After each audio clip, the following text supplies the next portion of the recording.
Thank you for coming back to our channel, Legends Leaving. We made a list of the famous actors who died today and put it in this memorial video. Those famous people who will be missed but who made important contributions to their works have sadly died today.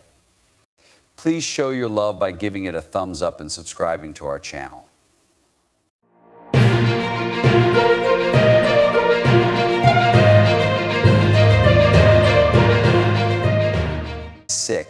Ron Buck Shot Barge was a well-known and loved character on Canadian TV. He was a longtime kids TV star who was known all over Calgary and beyond. She was born in Medicine Hat, Alberta in 1937, and Barge has always loved culture, especially music and theater.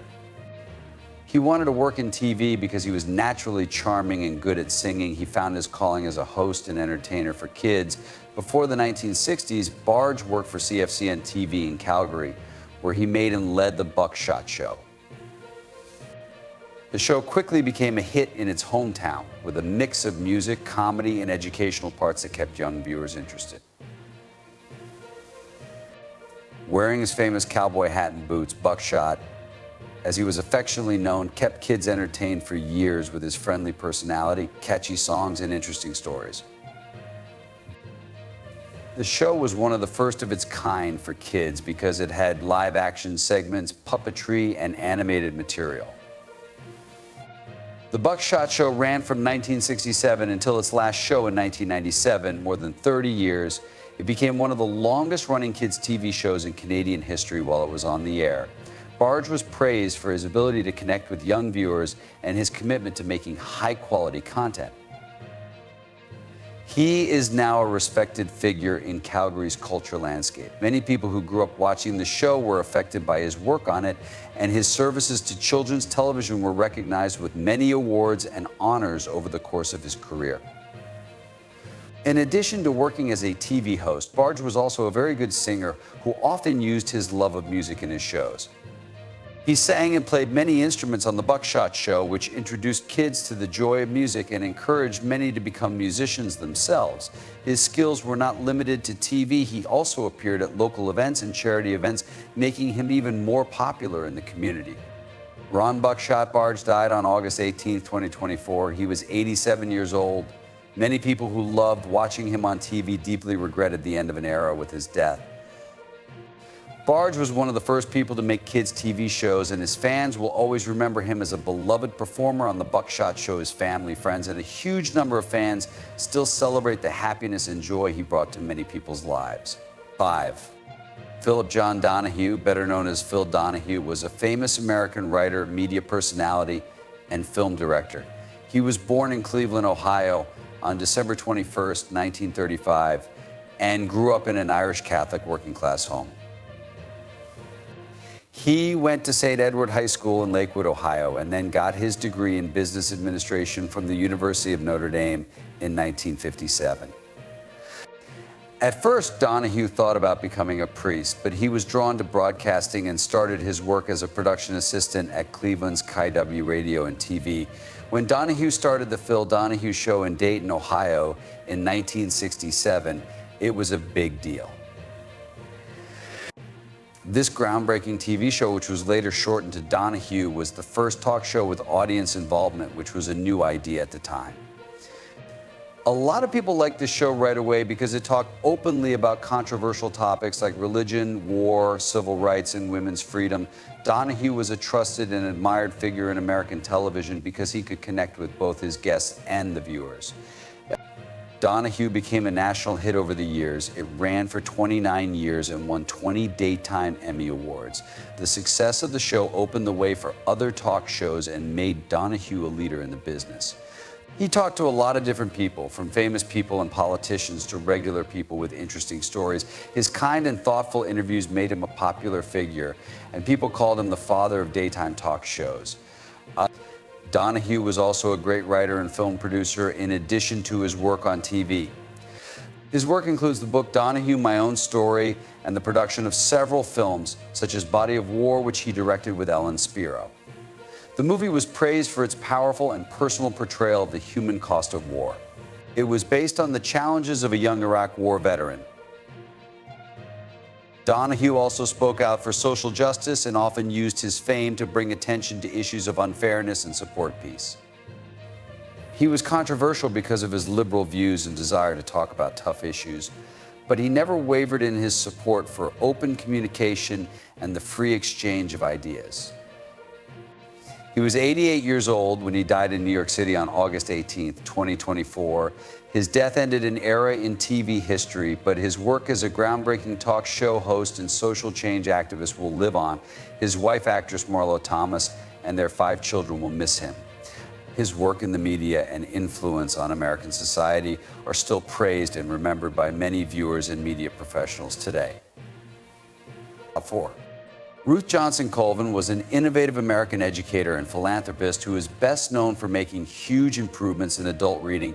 Colvin was born in Chicago, Illinois on December 16, 1916. He grew up in a home that put a lot of value on education. She got her business degree from Northwestern University and then married Robert Colvin. They lived together in Syracuse, New York for a while. At that point, Ruth Colvin's career goal took shape. In the early 1960s, Colvin learned about the shockingly high number of people in the United States who couldn't read or write, especially in her own neighborhood. She set up Literacy Volunteers of America, LVA, in 1962 because she was determined to make a difference. Colvin personally taught volunteers how to teach reading and writing to adults who didn't know how to do these basic things. The group started out as a grassroots effort. Her creative method was based on compassion, patience, and a strong belief in the power of reading and writing to change lives. LVA grew quickly under Colvin's direction, going from a small neighborhood project to a national group with chapters all over the U.S. The program was very successful because it encouraged people to serve and get involved in their communities. It was also flexible enough to meet the needs of a wide range of adult learners. Colvin's methods focused on individualized teaching and treating each student with respect, which made it possible for people to get past the problems that had been stopping them from becoming literate.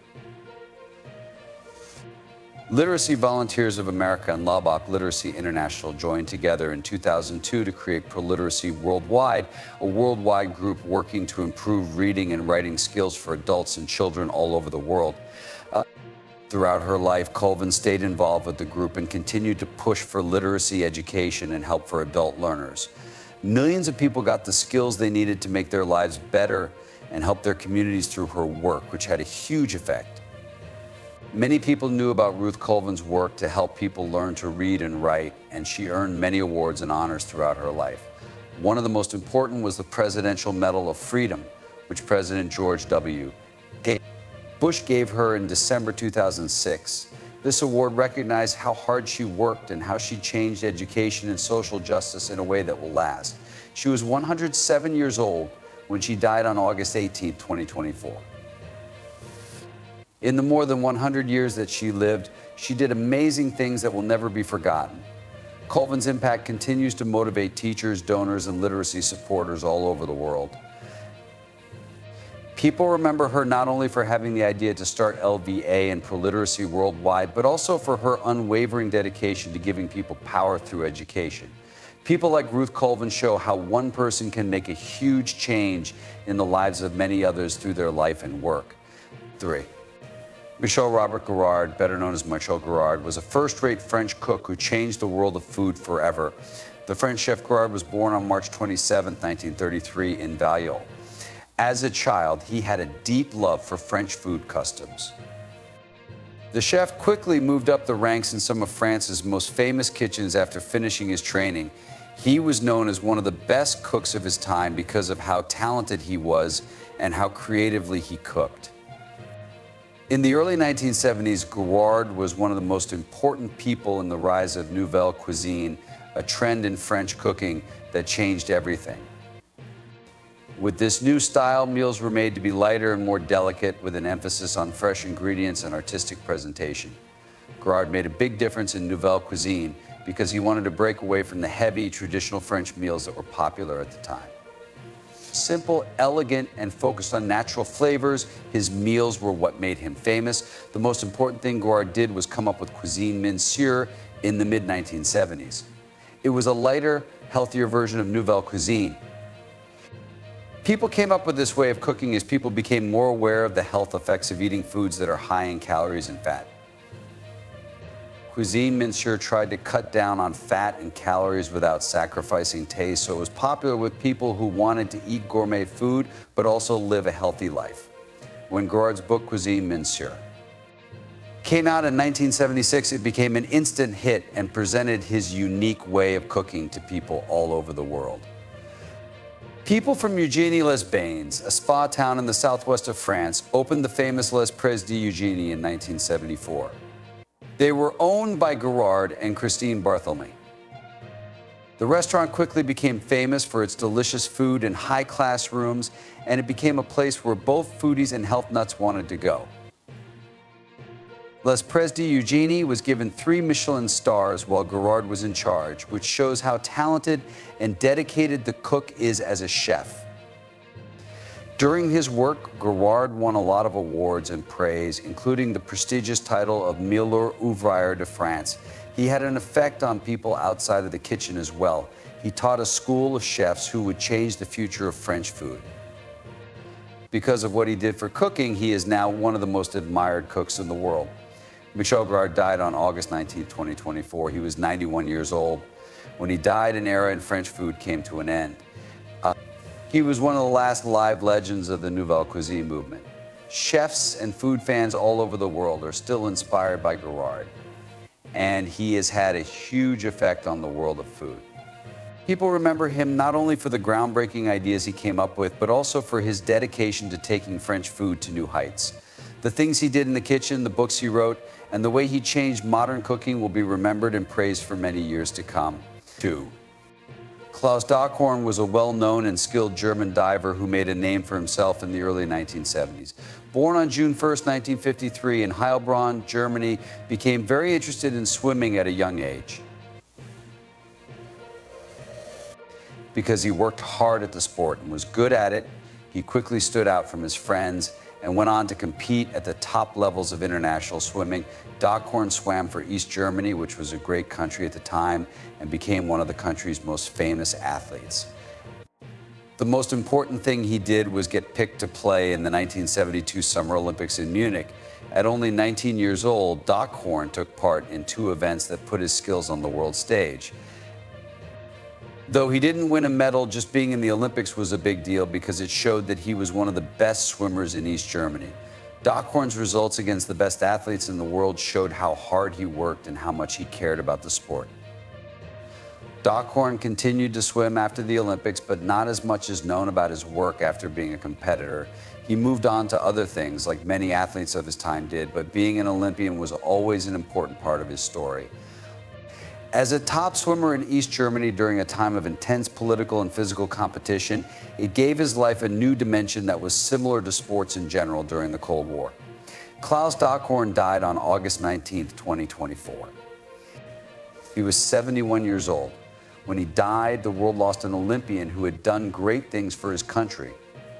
Dockhorn's contributions to East German swimming in his time in the 1972 Olympics are still important, even though he is not as well known as some of his peers. His legacy shows how hard you have to work to get to the top of your sport, and he is remembered as an important person in the history of German swimming. 1. Luther Kent was a famous American blues singer born Kent Roll on June 23, 1948 in New Orleans, Louisiana. He had a powerful, soulful voice and a charming stage presence that made him a beloved figure in the New Orleans music scene. Kent was greatly affected by the lively sounds of blues, jazz, and R&B. From a very young age, he grew up in a city with a lot of musical history. He started singing when he was a youngster and quickly became famous for his wide vocal range and powerful ability to make people feel things through his music. Kent's big break came in the 1970s when he joined the band Cold Grits, which later changed its name to Luther Kent Trick Bag. This band was known for playing a lively mix of swinging blues and New Orleans R&B. They had a full horn section that gave their shows a unique and exciting sound. Luther Kent Trick Bag quickly built a loyal fan base in New Orleans and beyond. They played at well-known events and festivals, such as the New Orleans Jazz Heritage Festival. People loved Kent's voice, which was often compared to the voices of famous blues singers like Bobby Blue Bland and Ray Charles. It cemented his image as one of the best blues singers of his time. During his career, Luther Kent worked with many of the biggest names in blues, jazz, and rock, which made him even more of a musical legend. Among other famous acts, he played with B.B. King, Dr. John, and the Neville Brothers. Kent was a popular performer and recording artist because he could easily switch between styles and give his shows a lot of emotion. His albums, such as World Class, the Bobby Bland Songbook, and It's in the Bag, were praised by critics and showed off his amazing ability. Not only did Luther Kent do live shows and record music, he also became a popular radio host. His last show, Luther's House Party, played on WBRH on Saturdays and was very popular. Kent could share his love of music with more people on the show, where he played a variety of styles, including blues, jazz, and R&B, and talked about his long and successful career. Luther Kent died in New Orleans on August 16, 2024. At the age of 76, he left behind a rich legacy that continues to inspire artists and fans alike. People will remember his contributions to blues and New Orleans music for a long time, and those who heard his soulful, passionate voice will always remember it. Johnny Depp is a famous American actor and musician who was born on June 9, 1963 in Owensboro, Kentucky. He is known for playing a wide range of parts and having a lot of charm, but he has had a lot of big problems in his personal and business life. Depp has had a hard time with drug abuse, which has hurt his mental and physical health. It is well known that his fight with addiction has caused him to have many health problems over the years, such as weight changes and worries about his overall health. But besides his health problems, Depp has also been through some very sad personal events. Because of how public his court fights with his ex-wife Amber Heard were, his private life became very public and painful. Both sides accused the other of abuse in the 2022 defamation trial, which was very upsetting and hurt his job and public image. Depp, who had been one of Hollywood's most bankable stars, went through a time of serious personal and professional instability because of all the attention and legal problems. Even with all of these problems, Depp still works in the industry, though the scars of his past problems can still be seen in his life and job.